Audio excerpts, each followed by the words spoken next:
The 2024 Paris Olympics are here. The opening ceremony isn't until Friday, but events are officially underway today, including men's soccer and rugby.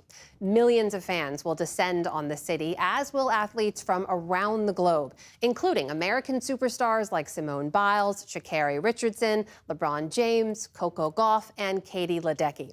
To preview the Summer Games, I am joined from Paris by Christine Brennan, columnist for USA Today. Christine, great to see you. Thanks for joining us. Amna, great to be with you. Thank you. So before we dive into this game, I have to just ask you about some Olympics-related news out today. The International Olympic Committee announced that the 2034 Winter Games will be hosted by Salt Lake City, but there's been some controversy around that decision. Explain that to us. Exactly. Salt Lake City is really the only city that wanted the 2034 games. They're very controversial, cost a lot of money. We expected this, Amna, to just be a slam dunk.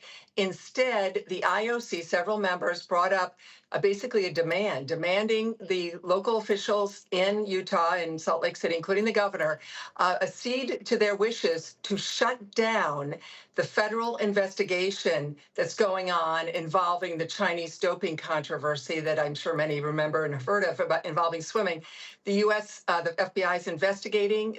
There's a law called the Rozhenkov Act that actually allows the United States to investigate doping schemes that affect U.S. athletes, which this one certainly does, and maybe deprives them of medals. And so, surprisingly, shockingly, the U.S. officials said, yes, we will sign this agreement with the knowledge that we are now been told by the IOC that we should try to shut down an investigation that would impact the IOC, because if they come into the country, as has been the case with one official, where they get subpoenaed when they land in the United States. And these International Olympic Committee people, Amna, they think they're royalty and they think they're untouchable and they don't want to deal with U.S. laws.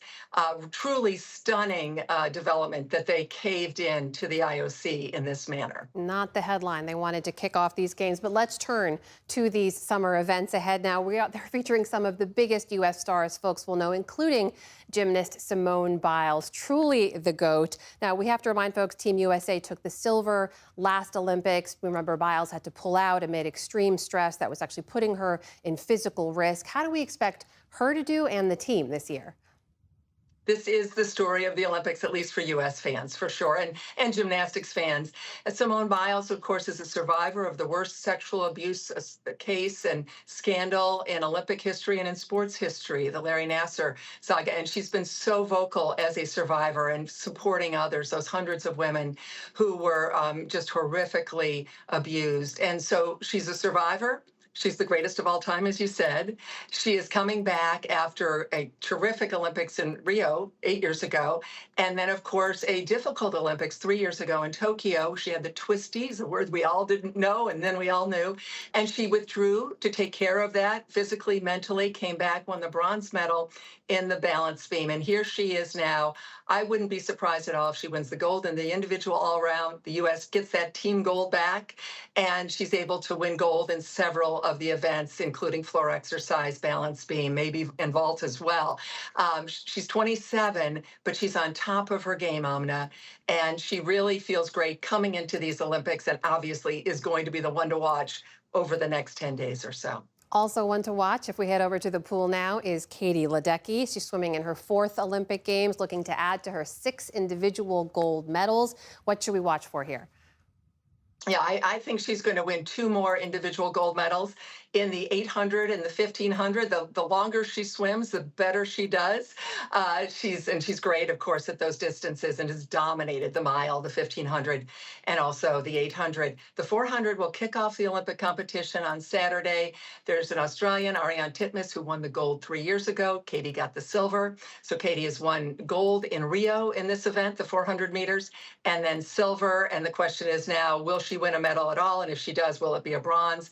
There's great competition. All these young swimmers who grew up idolizing Katie Ledecky are now competing with her because she, like Simone Biles, is 27. They were born in the same week in March of 1997. Amazing. Ledecky and Biles. So Katie, though, is just such a superb athlete, so good, and loves this so much. I wouldn't be surprised at all to see her win 4 medals overall, one in the relay, and then 3 in the 400, 800, 1500 with gold in those last 2 events. That was a great week to be born in 1997. All right, what about track and field? We all know superstar names like Sha'Carri Richardson and Noah Lyles. How is Team USA expected to do? This is really one of the marquee events, and it's the second week of the Olympics after swimming is done and a lot of gymnastics. And Americans love their sprinters. I mean, going all the way back to Jesse Owens, to Carl Lewis, Florence Griffith Joyner, Evelyn Ashford, on and on at Gail Devers.